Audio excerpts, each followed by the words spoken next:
হয়ে গেছে ভাইরা আমার।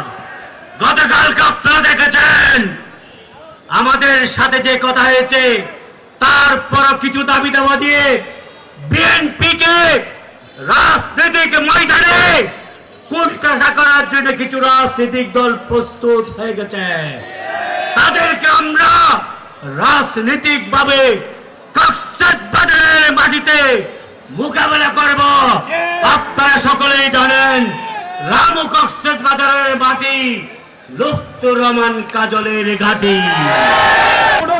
এই যুব সমাবেশ থেকে আমাদের প্রথম বার্তা, আমাদের দেশ নায়ক তারেক রহমান যে সাম্য মানবিক বাংলাদেশ প্রতিষ্ঠার ঘোষণা দিয়েছেন, সেই ঘোষণা বাস্তবায়নে যুবদলের প্রতিটা নেতাকর্মী সচেষ্ট থাকবে এবং আগামী নির্বাচনকে কেন্দ্র করে যে কোনো ধরনের অপশক্তির যে অপচেষ্টা, সেই অপচেষ্টা রুখে দেবে এবং দাঁড়ের শীষকে বিজয়ী করার জন্য যুবদলের সকল পর্যায়ের নেতাকর্মীরা গ্রাম মহল্লা পাড়ায় সবখানে তাদের সক্রিয় ভূমিকা পালন করে যাবে।